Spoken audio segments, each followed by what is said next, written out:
Usually for these post-match reactions, I have a kind of plan of things to talk about, and then games like that happen, and I genuinely don't know where to start. Probably with the scoreline: Real Betis 4, Celtic 3. That only tells a fraction of the story, guys. Celtic, excellent, I thought, for most of the first half, certainly maybe 30, 35 minutes. We're 2-0 up. We could easily be 3-0 up. We then concede two really slack goals and two more in the second half. We end up going 4-2 down. We kind of rally late on and we end the game with a defeat. Just hugely disappointing, Euan. Yeah, disappointing is the word. I don't think we should ever play in Seville again. It's clearly cursed. And it was also kind of microcosm of like what was bad about the last 18 months, but what's been good about since when Postecoglou came. Some really amazing attacking football, some great stuff from Jota. Ayeti looks, again, totally revitalised, but it's just that mental frailty that just seems to... Whenever there's a 2-0 lead in Europe, you're always thinking, oh, God, here we go. And that's that's the opposite how it's meant to be, you know? So, weird one. Very, very weird game. I was kind of doing a bit of my own stat checking, and I haven't really cross-referenced this. It was just in my mind. I think that's 10 away European matches in a row we've scored the first goal. We've gone ahead, I think, going all the way back to Copenhagen. Now, correct me in the chat if I'm wrong with that, but I think out of those 10 games, we've won three of those matches. As I say, gone ahead in all 10. There's obviously a problem there with Celtic, and I don't think it's too difficult a problem to diagnose. I just think defensively we're so soft, and we really seem to struggle whenever a setback happens in one of these games, like conceding a goal. We just seem to concede another goal really quickly or really soon after. It happened twice in the game today. The big question, I think, Stevie, is what lessons can we learn from tonight? What lessons do you think Ange can learn from that? I think he can learn the fact, well, the positives to take is they lose 4-3 to a team that finished 6th in La Liga, which is no joke league. And to run them close with the squad that we have out tonight and all the players missing is obviously, it's can be sniffed at a lot. I mean, but I think it's all about preparation, isn't it, as well? Had we get into that game, can you imagine? I mean, we're coming out of this, we're not too despondent and we're not that raging after it. We're looking at the positives and we're not, being utterly gutted. It's a case of what if, but you don't also want to constantly feel like that. It's always with that with Celtic in Europe. What if we just, what if we just got a left back in so we didn't have to, so we weren't exposed there? What if we invested in a midfielder in the transfer window so that when that injury hit McGregor, we could have a player coming right in there to step in so that we wouldn't feel, exposed in that area. And we things like, I know Adam Montgomery I don't think was that bad tonight, but again, throwing him into a game like that, it's a big ask for him. And if we just invested properly in that type of player in that area, I think, the manager will be saying, if we do come out of this group, it is so crucial, Hamish, that we invest properly in January. We don't muck about, we do it with plenty of time so that players can gel and bed in for if we do get to the knockout stages, because we can't begin into the games blind. I mean, Cameron Carter-Vickers, I thought, actually had a decent game tonight, but that's only his second appearance. You're throwing him into a match like that up against, a striker like Iglesias, and you've got Fekir behind him. They're no mugs. That's a hard game for him, and he came out of that no bad, with a bit of credit. If he was maybe bedded in a bit sooner, and we had him for 4 or 5 matches leading up to it, maybe the summer, who knows how that might have transpired in the end. So I think that's a big one for the manager, that in future, if he's going into these types of games, we really need to make sure we've got players gelled and bedded in, because the lack of preparation again, it's came back to bite us when it was a tie that we could have got something from. You only had to look at the bench tonight, guys, to see just how weak Celtic are. I know there was a lot of people commenting that suddenly, it was a bad summer window because of the state of that bench. I would argue this has been a problem that Celtic have caused, themselves over the last couple of years. I think last season the reliance on loan players who just left the club and didn't return. We had 5 or 6, I think, loan players in total last season. Players leaving the club at the end of their contract or near the end of their contract just made it really difficult to build a strong squad this season. And obviously we've had a lot of injuries. We have had a bit of an injury crisis at the moment. I would argue. I think we're missing about 7 or 8 players in total if you include the longer term ones like Julian. So it was always going to be difficult tonight going to Seville against, as Stevie says, one of the top teams in Spain away from home. But there were lots of positive signs there, Euan, and especially in that first half. Probably in the last 20 minutes as well, although I would maybe argue Betis had eased off at that stage a little.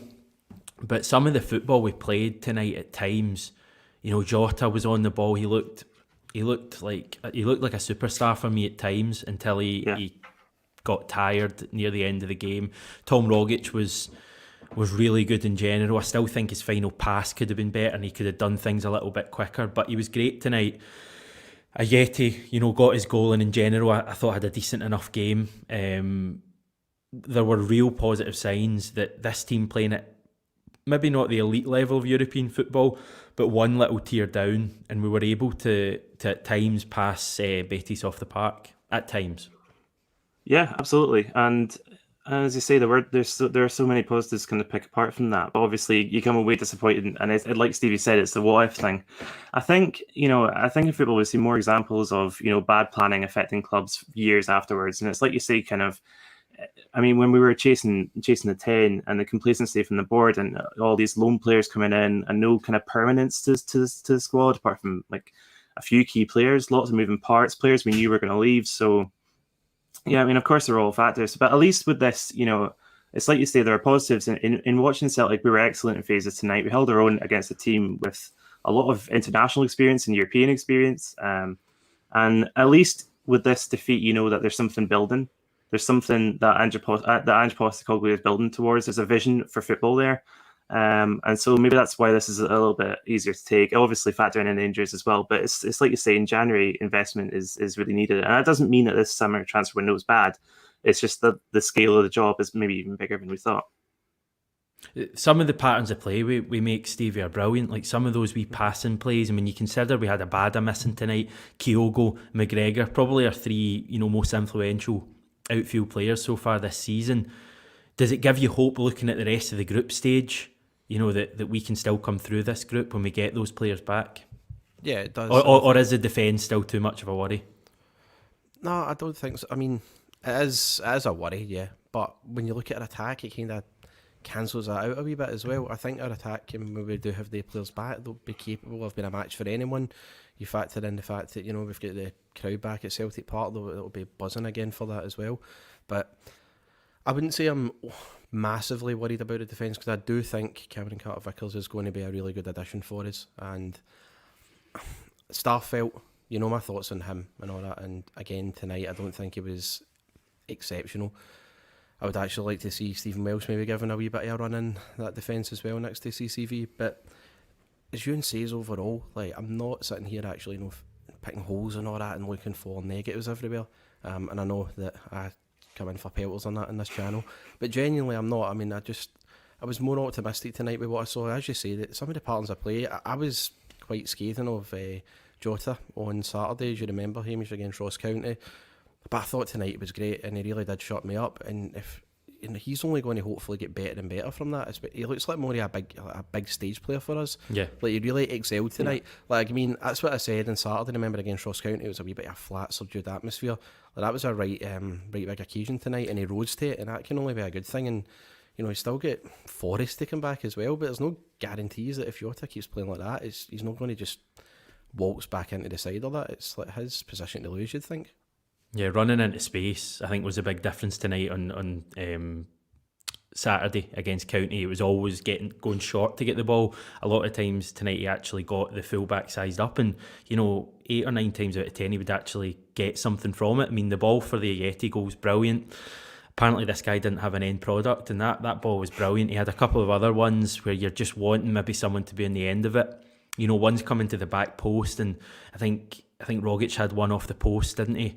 That would have been a brilliant goal as well. So we created a lot of really good chances tonight, and we'll do the same in every game. We will create chances in every game, I'm pretty confident. I think Leverkusen are probably the best team in the group, but they only won 2-1 at home tonight to Ferencvaros. So you would certainly hope that Celtic will create chances in every match. the big worry is just that defence. And it's probably simplistic to just blame the 4 players playing at the back, because I just thought at times the midfield tonight didn't press the game well enough, and Betis were given too much time and space in the middle. I mean, you're giving space to players like Canales and Fekir, then it's only going to end up one way. Turnbull still doesn't offer enough for me in these games. They kind of pass him by a bit. He's neat and tidy, but he doesn't offer enough of that kind of drive or final, defence splitting pass that he maybe does when we're playing in Scotland. I really don't want to pick out players for criticism, but we probably do have to talk about Soro. For me, a huge mistake from Ange to start Soro tonight. Now, I say that with the caveat that we don't know the entire situation with McCarthy. There's been murmurings that he's had COVID. I don't know if that's been confirmed or not. Obviously, if that's the case, and maybe if he's had another injury, he wouldn't be fully fit to play the whole game tonight, and we're not exactly, blessed with options there. But I raised my concerns before the game that starting Soro, could have, a bad implications for this game. And I just thought in general Soro was really poor tonight. The minute he got that booking, he was limited in the match and what he could do, and he was a ticking time bomb. I think, yes, he didn't get sent off, but I think it was a matter of time if he'd stayed on the park. And I think that was another mistake from Ange to start him, but hopefully learns mistakes. Euan, you're Soro's biggest fan probably, so you can defend him. Probably the biggest fan of the 3 of us. I think tactically it was probably actually quite a good decision to bring on Soro, just because he'd be up against Nabil Fekir, who actually comparatively I thought he wasn't as influential in the game as he could have been. I think that's maybe a function of Soro actually keeping him out to an extent. But it just shows you how reliant we are on Cal McGregor, and how important Cal McGregor is. And sometimes there's players like McGregor who sometimes you don't notice how good they are until they're not playing. And in both defence and attack, in the progressive movements, and then we were under pressure, you just know that Cal McGregor would have really stepped up, and that would have been a great game for him. But Soro is a difficult one because you just know there's a player there. It's just about harnessing his good qualities. I think he had he has the right engine to take on these Betis players. I think he can make really good decisions on the ball. We saw last season in Europe he's really good at winning the ball back and moving it on progressively. So that would mark him out as a player that Ange would like, I think. But it's just carelessness. It's inexperience. And yeah, you're right. He was hamstrung the second he got the yellow card. And as a side note, I thought the referee was far too card happy tonight. But I mean, can you really use that as an excuse? So yeah, I actually can see logic playing him. It's just he's made me look a bit daft for defending him so often, probably. But you live and learn. Stevie, does it maybe just come down again to what we're just talking about, that if we have better options there and more, maybe McCarthy's up to speed, McGregor's not injured, we wouldn't be talking about Soro at all, because he wouldn't be starting these games anyway? Yeah, it comes down to the thing I said at the very start, just 14 minutes ago: preparation, planning, and it's something we didn't do. I said it on the show in the transfer window special you did with yourself and John, that we were really short in midfield. I was stunned that we didn't go after another midfielder. Even if it was another lazy City group loan, I would have handled that as long as we had another body in there. And that's what you see tonight. You see, we were always a McGregor injury away from being in Bora, and we were tonight. But what I do have to say is, as much as I actually agree with Soro, his decision making, his stupidity with his booking, put him in, real Bora. But he did win the majority of his duels as well in the first half. I thought progressively as the game went on, and I'm going to defend him a wee bit. I thought he was actually okay as the game went on, but as you say, just the decision making at the start of the game when he got that booking, he was limited for it. And when I believe Betis got their first goal back, Soro knew that if he went to challenge for that ball, if he put his boot up, he's probably going to be sent off and give away a foul. I think it might have been just inside the box there. So we'd have been down to 10 men, and had he been on, had he not been booked, he might have been more aggressive and actually braver for that ball, maybe stopped tacking through. So wee things like that did have an impact on the game. But yeah, it does all come down to planning and preparation, as always. Hamish and Celtic are woefully short on that, and that's why we had to put that midfield out tonight. I think that's how we all feel, and hopefully how a lot of people watching feel as well. That team tonight probably did about as well as we could expect them to do.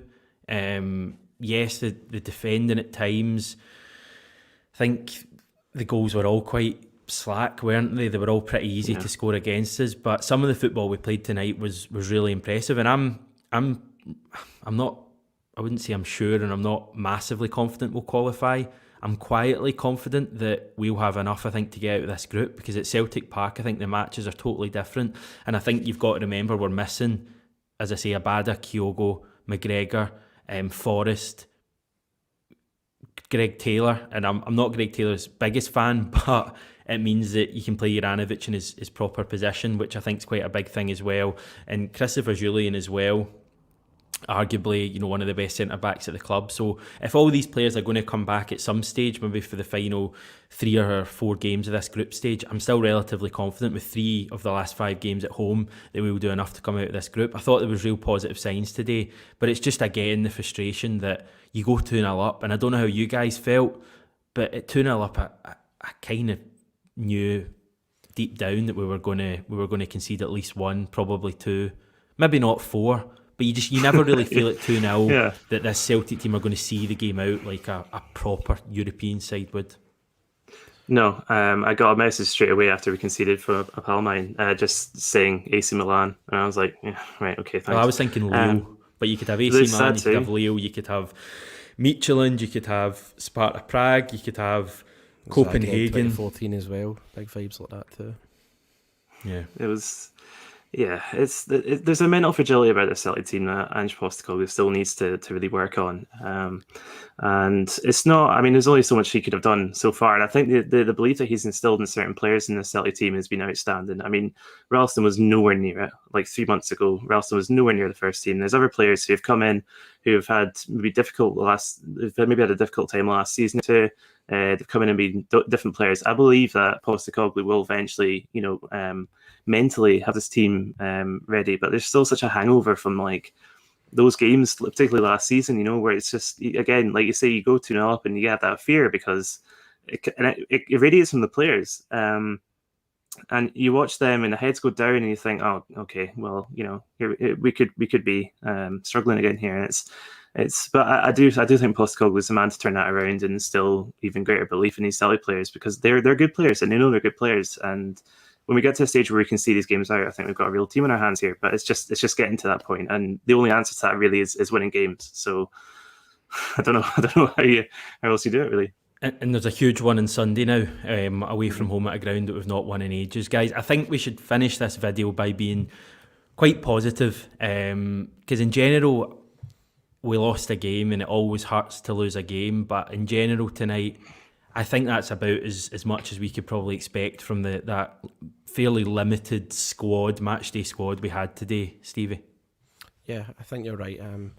See, if you said before the game, if you saw that squad up again away to Betis, who are no mugs, and said you're going to lose 4-3, I mean, and I know none of us do the whole glorious failure thing. We don't like it.